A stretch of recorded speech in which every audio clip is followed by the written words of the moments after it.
Hi Sagittarius, kumusta po kayong lahat? So yun Sag, maraming salamat po pala sa walang sawang pagsubaybay sa ating pong mga reading.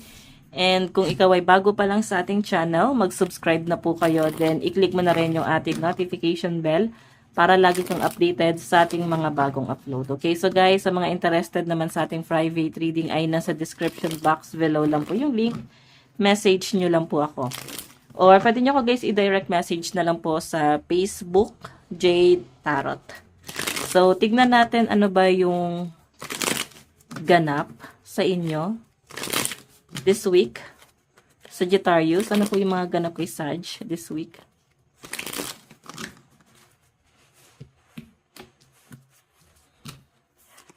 Okay, Sagittarius, Sun, Moon, Rising, and Venus sign. Meron tayong inhale, exhale. So, ayan. Naku, may mga Sagittarius na natatry maging relax, no? I think, ayun na, nagre-relax ka. And, iba kasi yung nasasagap ko dito, Sag. Parang sobrang kalmado. Sobrang, may pinaghahandaan ka ba kung bakit ganito yung energy mo? Okay, nagme-meditate eh. Siguro iba sa inyo, Sag, kakagaling nyo lang sa sakit. Nagkasakit ba kayo? Ayan, yan yung nasa-sense ko dyan, guys. By the way, tignan pa natin.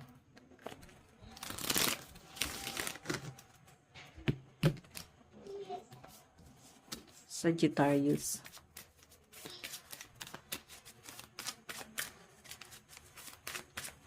Okay.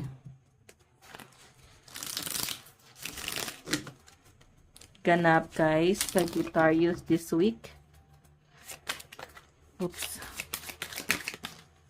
Drama free. So, yun. Kaya pala guys, medyo, alam mo yung, ang sarcastic nung ngiti mo dito kasi, or ang sarcastic nung pinapakita mong, personality sa ibang tao. Okay? Kumbaga, ayaw mo na kasi makinig sa drama. Ayaw mo na makinig sa problema, okay? And yung nakikita ko sa mga Sag dito, parang nagre-relax ka, may mga regret, or pwedeng dumating na kayo sa point na ayaw ko na makinig sa problema nitong taon to. Di naman natuto eh. Parang ganon. Matigas naman ang ulo nito eh. So, nakikita ko sa mga Sag dito, magpo-focus ka na lang sa sarili mo. And, ayan. Ayaw mo na masyadong magbigay pa ng opinion. May mga pagsisisi siguro yung ibang Sag dito like hindi na ako para makisali pa or baka ang dating is nakikialam, parang ganun eh, hindi na eh. Ayaw niyo na guys makinig sa problema ng ibang tao. And kung bakit ang energy mo rito is inhale, exhale, parang nire-release mo kasi, parang pinapakalma mo yung sarili mo. Okay, baka may nalaman ka na naman, tapos nagbibigay na naman sa inyo guys ng stress. Ganun. Okay, so by the way, tignan pa natin.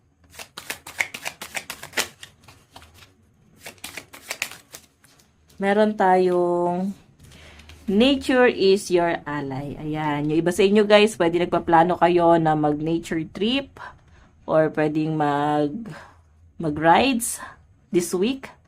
May nakikita ko guys, pwedeng baka mag-hiking, gagala together with friends or family. So, may nakikita kasi ako dito na grabe. As in, nagre-release talaga kayo ng mga negative energy this week. Yan yung nasasagap ko sa inyo. Okay, tingnan pa natin. Meron tayong it's not the end, only the beginning. So, ayan. Mukhang hindi ka patapos sa chapter ng buhay mo this year, sa 2026. Kasi may sisimulan ka rito. Nakikita ko sa mga Sagittarius na parang meron kang, medyo may pagbabago lang ng konti, pero may sinaset ka na goal mo this year, no? And I think, unti-unti mo na siyang sisimulan.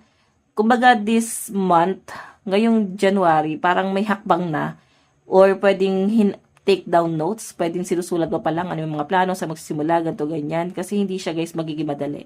Again, kagaya nga ng sabi ko, kung sa business to, dapat gusto mo yung ginagawa mo, hindi yung parang try lang. Kasi pag try lang, tapos makafeel ka lang ng maka-feel ka lang ng medyo, hindi nagiging maganda yung kita. Di ba mataas yung chance na itigil na. Hindi kasi siya guys pagtsatsagaan. Pag passion mo yung isang bagay, pagtsatsagaan mo talaga. Okay?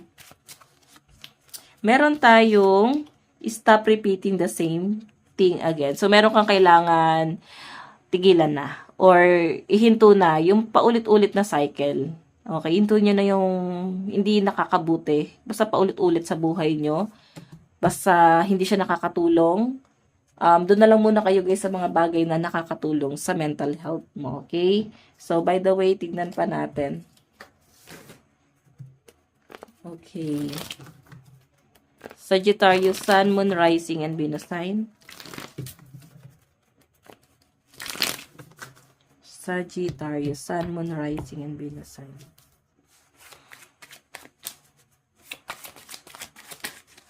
Meron tayong death, endless harm, inevitable. Ending and new beginning guys yung death, no? Ibig sabihin, kung may matatapos, may bagong cycle ang paparating. Okay? May bagong plano. Oops. Meron tayong endowment. So, hindi rin guys kayo basta-basta humihingi ng tulong or dumedepende eh. Sa pinapakita kasi sa akin dito, ito. Persuasion, bribe, temptation, strategy. So, yung pinapakita sa akin dito guys, hindi ka basta-basta hihingi ng tulong or tatanggap ng tulong sa kahit na kanino. Kasi parang naniniwala ka sa sarili mo and especially ayaw mo sa sumbat. Ayan naniniwala ka sa diskarte mo eh. Alam mo na kaya mo. Okay?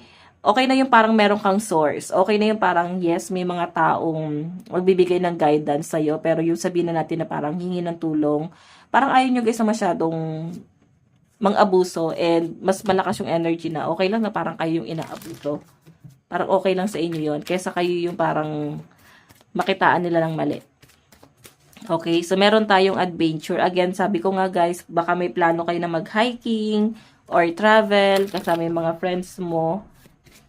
Ayan, possible naman guys na ito ay matuloy this week kung pinaplano to. Okay? So, ayan, may pag-explore po kasi dito eh. Tignan natin ang inyong advice. So, papatay na isang card kasi kulang. Yung lucky number, no? Yung lucky number mo is 79, 52, 48. So, ito naman, indulgence, celebration. So, may celebration. Tuloy ang celebration. So, this week. So, lucky number mo ulit guys, 79, 52, 48, and 47. Advice para sa'yo. Meron tayong detoxify. So, ayan. Pag-release ng mga negative energy and parang ba kailangan yung i-cleanse yung energy mo or paano ka pasinag ka sa araw ng sa liwanag ng moon. Okay? Or mag-manifest ka. Okay? Mag-sage or incenso. Mag-ano ka ng ambience mo para kahit paano ma-release yung mga negativity. So, by the way guys, ito lang po ang inyong reading. Maraming salamat. God bless and love you all. Bye-bye.